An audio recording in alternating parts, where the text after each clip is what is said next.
Welcome to Land Academy. This is the Cash Flow from Land show, where we show you how to buy unwanted vacant land and sell it for more on the internet. I'm Steve Butala. I'm Jill DeWit. We are your hosts. With over 15,000 completed transactions, we are the experts in this niche land flipping business. We hold a drawing to win a free property every month. Enter to win by reviewing this show on iTunes and downloading our free ebook at landacademy.com. All right, let's get this show started.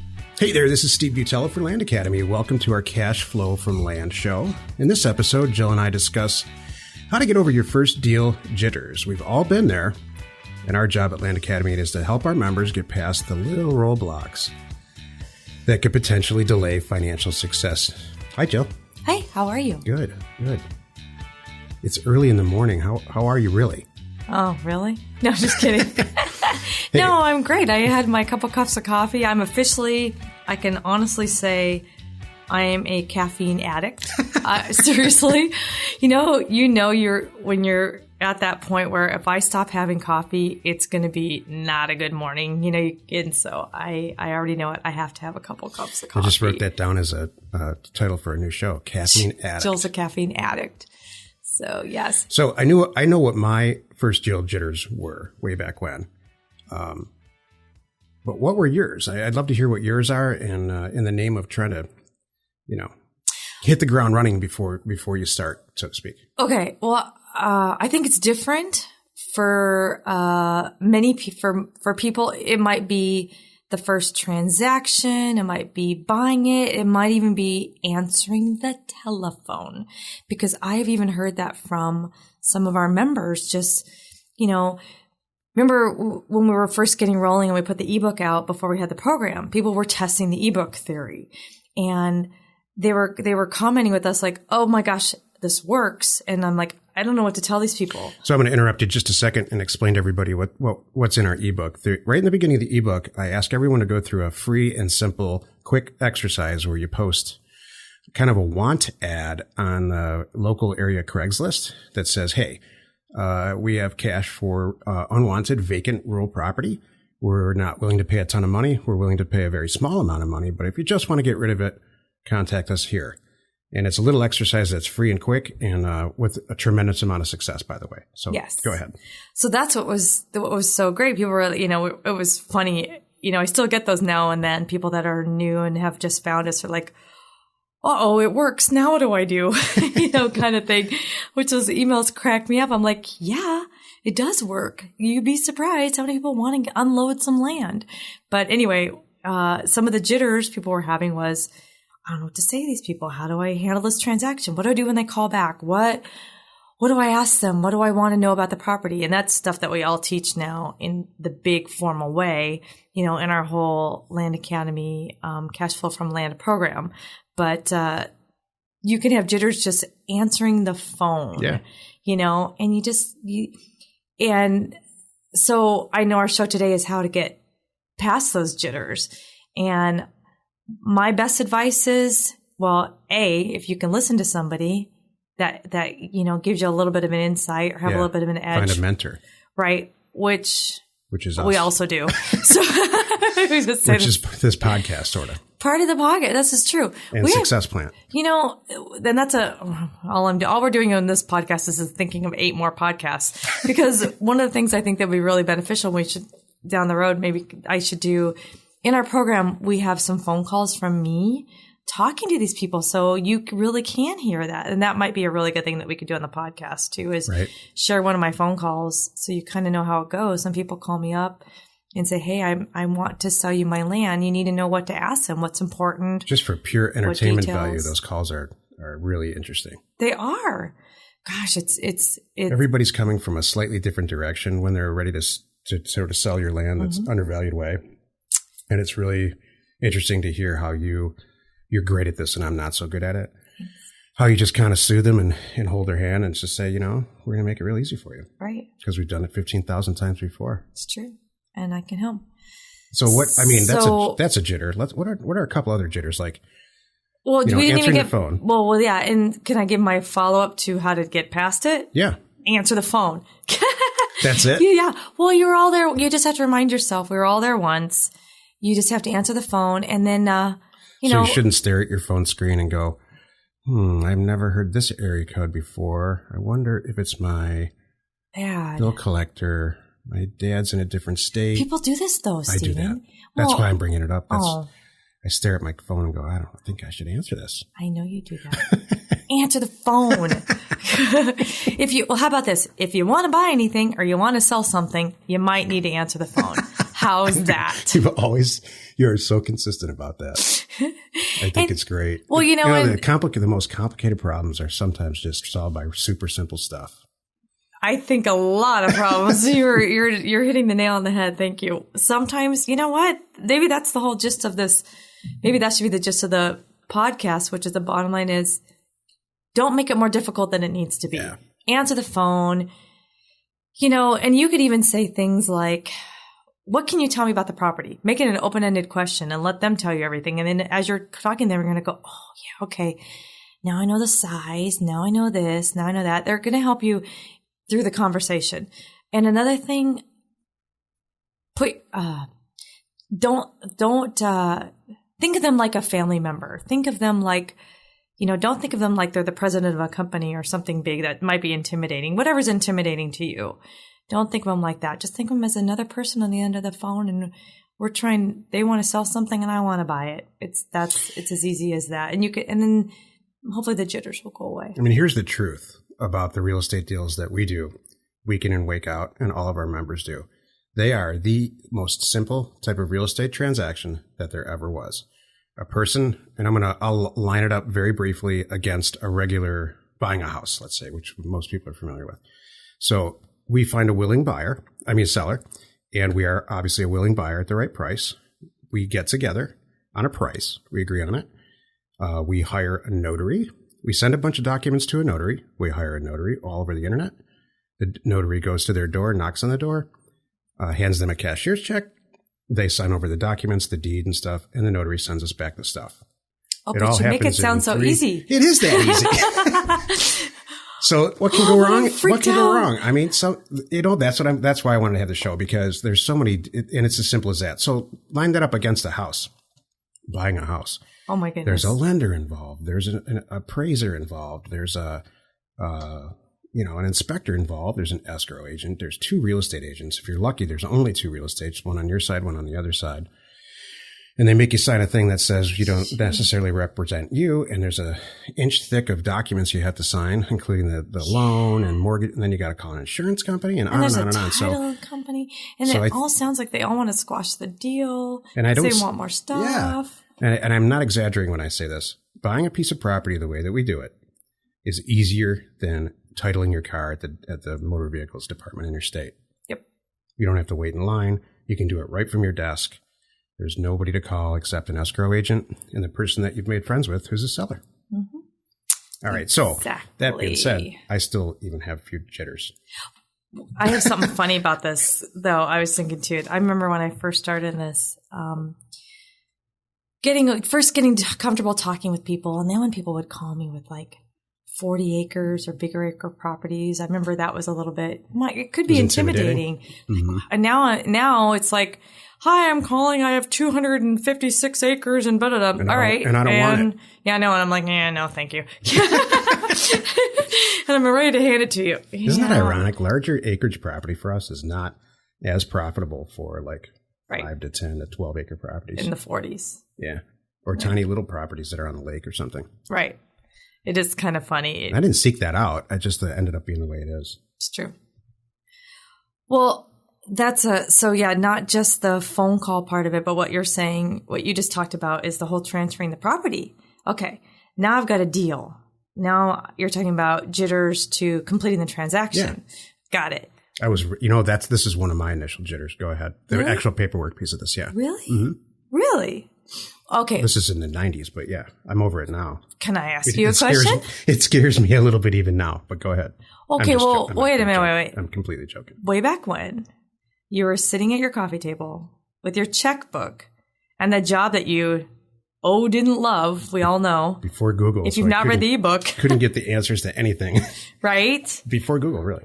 Right. Okay. So you found this property on eBay. This is when you were just thinking, could I make a business out of this? No matter what, I want to buy this property. So was it scary for you buying the property? I was not concerned about writing the check. I was not concerned about doubling my money. So the economics piece of it, no, has never been and never is not now a jitter for me. I think some people are concerned about writing a $5,000 check, wondering if they're going to get 10. Oh, wait. Is it because you did your homework? I'm glad you're bringing this up. I think it's partially homework. Okay. And I think partially just a personality type. Okay, because let me back up, if I may. For example, let me take it to, it's not a property. What if it's a classic car? Let's just say. That would concern me. Okay, maybe a classic car's not the best example. Okay. Maybe a Rolex watch or something. Let you ask the question before I answer it. Okay, thank you. My thing is it so scary when, if you do your homework, say I'll go back to the classic car. Say you're an expert. No, you're not an expert. You want to be an expert on classic cars. And there's multiple ways out there to value cars. And you can go to 18,000 websites, I'm sure, and from eBay to professional sites. I'm sure I don't watch this, but I'm sure they exist about classic cars. And you know that bare minimum in this condition, this car is worth $50,000. I don't know what it is.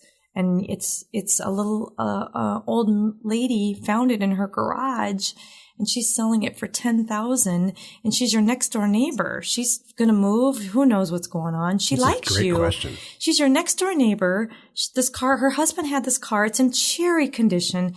She just wants to get rid of it. Mm-hmm. She's going to give it to you for $10,000. Right. Would you be scary? Would you be scared? If all the research that I said, well, I would do research just like you suggested, and you said rock bottom. So rock bottom, if everything goes wrong, this car's worth $50,000. Mm-hmm. This is what I would do. Because this is very similar to a land deal that we do. That's what I'm thinking. I just thought of this, by the way. Let's leave the lady next door out of it. But let's say somebody calls me and says, I have a, 65 Stingray, and it's worth $50,000 rock bottom, and I'll sell it to you for 10. They don't even know it's worth that, by the way. That's the thing, too. What I would do, and this is what we do with the land, if it's rock bottom worth 50, I would buy it for 10 and sell it for 25. And I would do that within 3 days. Okay. Which is exactly what we do with this land. Right. So here's my question. Is it scary? That's not scary. Those numbers are not scary. That just proved my point. But that's what we teach at Land Academy. That just proved my point. So what would be scary is buying it for $50,000 and trying to sell it for $60,000, buying it for $40,000 and trying to sell it for $50,000. Because it's this certain color scheme, or it's something unique that you think is worth more, but it's not. Yeah, Jill, this is a great way to come up to in a roundabout way describe our business model. We're buying it so cheap because it's so unwanted, and we're doubling our money, and even then, it's not close to the lowest priced comparable value. So what's to be jittery about? And that was the first deal I bought was either 40 or 80 acres. I can't remember. It's in the ebook and in the program. I think it was 40. It doesn't matter. I know I more than doubled my money on eBay. I bought it on eBay and sold it on eBay.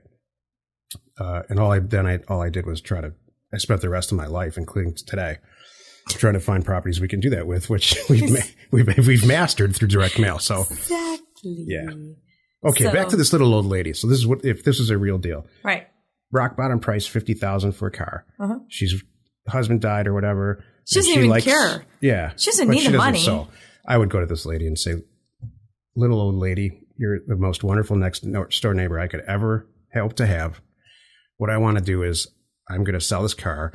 I'm not going to sell it overnight for $20,000 like I would if I just paid you 10. I'm going to take this thing. I'm going to option it. We're going to take 6 months together, and we're really going to make a ton of money. And I'm going to make the $10,000 that I would make anyway if I sold it for 10, and you can have all the rest. Did this just turn into a charity event? That's really not right. I like little old lady. What's her name? This is called Want to Live Next Door to Steven. What's the lady's name, and what does she look like? Tell us, Her name is Jill. Betty. How tall is she? She's very small. Does she have like slick back hair like some old ladies, or does she have a wig or what? No, she's very small and very petite. She's just very nice, and she always brings you cookies at Christmas time. I'm not going to take $1 from her. Not okay. $1. Okay, wait, this is not at all about what we're talking about now. What do you think she looks like? I don't know. I think that painted a good picture. Did I? That's hilarious. So I guess the point is we've all been there. What I see, Yeah. I mean, we're kidding a lot here. What I see from Success Plant and our members is that once they get over whatever jitter they have, they get that first deal done where they buy it, they sell it. Like, didn't we have a member that his wife wasn't convinced, and so to convince her, he bought a piece of property and he sold it really fast and made like $600 or $700 on it, Just a quick, to get her on board. And then she did, and then it was like now they're going to the moon with it. Totally. So that's what I see over and over again is people in Success Plan and Land Academy buying a property, doubling their money, and then just saying, "This is it. That's it. What was I worried about?" And then killing it. Bingo. You know, it's funny. I was just thinking about your example. It's hard not to get greedy. You have to be really careful, I think, sometimes. You don't think so? I think that, no, I shake in my head because absolutely yes. I talk about this. I wrote a blog about this topic, about keeping a bottle of Maalox on my desk. Oh. Because when you buy a 40-acre property, Jill and I are buying 2 of them right now. When you buy 2 40-acre properties for a total cost of this is all after fees and escrow and everything. We're choosing to go through escrow on this. We usually don't. For $4,000, and you're gonna immediately list it or sell it to your A-list people like we talk about for $8,000 to $9,000. When you know, if you sat around and waited for 3 weeks, that you could sell it for 20 or 30 or 40 or 50, you better take some Maalox. But that's our business model. And wait, why do you need Maalox? That's a great thing. Doubling your money because you know it's worth more. It's the same thing that you're saying. It's like, I know maybe I should wait, but I don't. Our business model is right. You know, there's a next deal coming in, right? Because you got your direct mail campaign locked down, right? Like a pro, like us. Right. It takes a little time to get used to that too. By the way, there's a couple people that we communicate. Some of the ones that are rising to the top in Success Plant, right? They're still getting over that. They're still saying, I sold this one, or I bought this one for too much and sold it for too little. Now I bought this one for an incredible price and I sold it for even more. Maybe I should wait and sell it. And that's the get greedy part. Yeah. I think that's what I see too. That's it. Like, and don't worry. There's another one just like that around the corner. That's the thing too. You can't get bogged down in the one. Like, now I'm going to do that. So what about, what's another jitter that you had? Think back to, remember, Jill joined us part-time. She kept her day job. I did. She joined us at 6 p.m. It's hilarious. And on the weekends. Yeah. And she overnight. And then it became lunch breaks. It was hilarious. Yeah. Then it became 2 computers together. It was so darn funny. I should have taken pictures of that. I should have. I whipped around. I'd have my chair one way and I'd turn my chair around for the other side. One setup, one in front, one behind me. I could whip my chair around and work on this other stuff in between. Oh, it's so that was good. An overnight success with you. That was so good. Some people are just born to do stuff, and I think you're that for this. I'll tell you what I'm not born to do. That's sing. Oh, my God. Please sing something for us right now. Sing us a Christmas carol. No.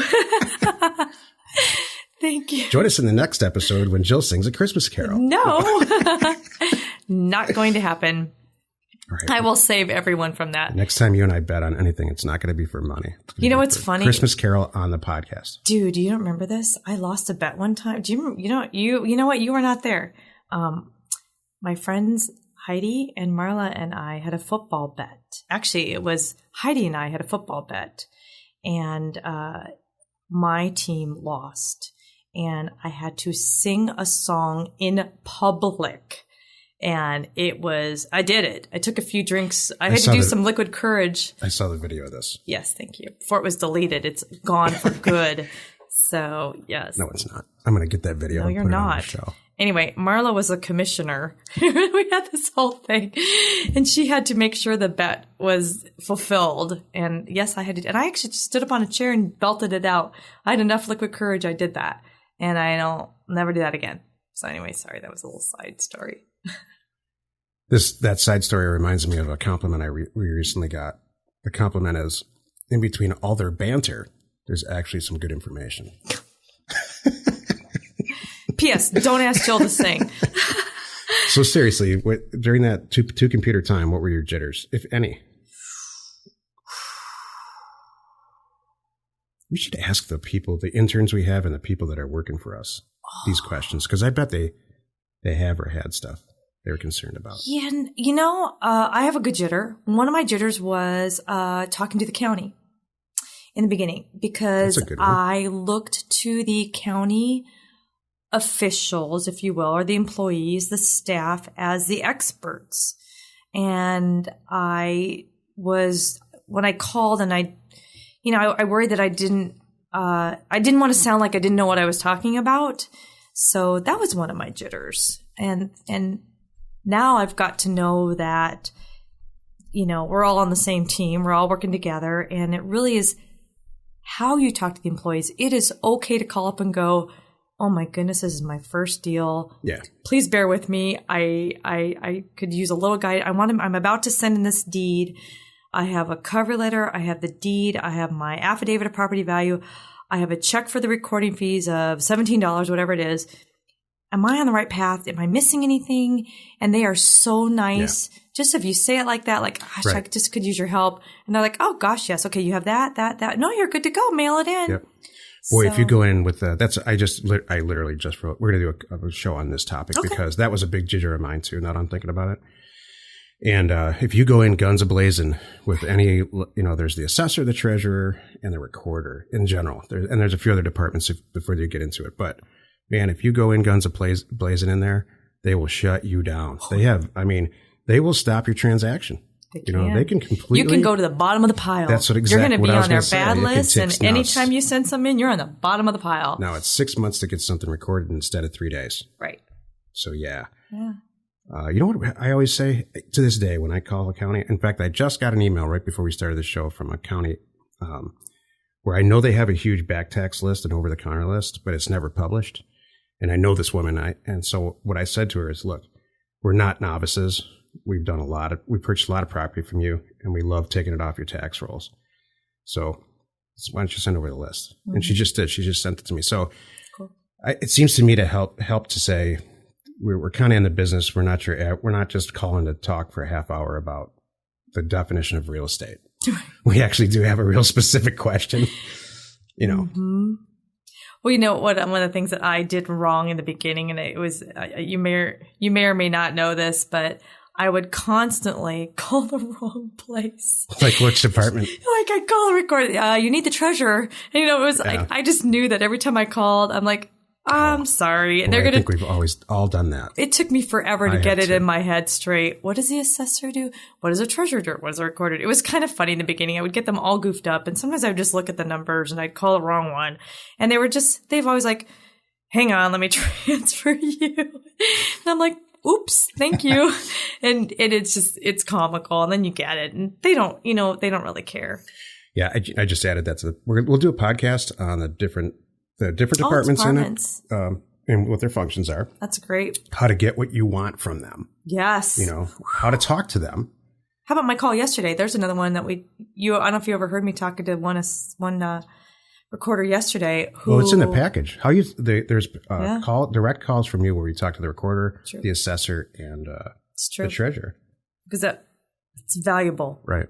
Really valuable stuff to know how to talk to them and make friends with them. And once they're your friends, then you're on the top of the list like we are. When you do a big acquisition in one county, and we do them all the time over the years, I've done tons and tons of them. One of the first things that I do, and we teach this to our members, is to contact the recorder, even send them flowers or candy treats. or cookies and stuff. Really every Friday for the first few months because they're going to start seeing your deeds come in, and they want to know that the person that if there's a problem that there's another human person on the other end, and that they're workable and then they'll call reachable, you. And they will be really nice and call you. And they will say, "Man, this is the greatest thing ever. You just made my life fantastic." If you're going to bought 40 or 400 or even 1,000 properties like we have in one county, it's a lot of work for these people. You want to be on their good side and treat them with respect. Oh, absolutely. I 100% agree. I'm glad that we're going to do a show on that because I think that would be great. Join us in the next episode when Jill and I talk about the different, easy ways to use our cash flow from land program to buy, let's say, your dream lot. Maybe you don't want to start a real estate business. Maybe you just want to buy one property. Maybe you're a prepper. You want to live off the grid, just buy one property for less than 1/10 of its value. Join us. Hey, again, I think that went really well. I think we communicated what our jitters were and kind of talked about in a concise way what your jitters were and my jitters. It's funny until you sit and really think about it. I had to go back and remember what was kind of scary because it's been so long and I'm past it all now. You kind of forget. Right. And it's fun. It's good to be reminded of that, and you can help others get through some of their little hiccups and jitters. Hey, what we didn't mention is, the free property that we give away. That's true. With most of our programs. And so to get over that paperwork piece, you just deed it to your aunt or deed it to your son or deed it to your wife. Yep. Yeah, that's one good thing. And I've talked to a lot of our members about that, and they have said, boy, I really like that. When I bought your program, I was one of the specials where I got a free property because you sent me the deed ready to go with recording instructions so I could really get my feet wet like you just talked about. And I know how to record it. And I remind them, now copy that letter, use it for your people. Yeah, now so you when have you a great sell it to template. a real buyer, not your spouse. Right. It's the same thing. Yep. You have just the deed. Name. You have everything you need to show you how to do it when you go to convey it when you sell it. And how easy is that? Right. Yes, I've heard great things. They do appreciate that. Not to mention the free property. You know what the thing about you is, Jill? I honestly don't think you had any real jitters because for some reason, and there's not a lot of people have this talent. I think you just walk around the planet saying, whatever it is, whatever comes my way, I'll handle it. I'll just be the super nice girl. And if they got a problem with it, they had a problem with it. I'm not, all joking aside. You're 100% correct. Most people are not like that. I'm not like that. Thank you. So I think it's great to go into that with that attitude. Like, yeah, whatever it is, we'll deal with it. Mm-hmm. You just described it perfectly. I have nothing to say. Sure. There's butterflies, like even my acting stuff I've been doing with. Even I had a few little butterflies in the very beginning, but then I flipped that switch and reminded myself, like, yeah, you know what? Like you just said, whatever it is, I'm gonna get through it, figure it out, and what's to be nervous about? So. You're awesome, Jill. Thank you. Let's go buy some property. Deal.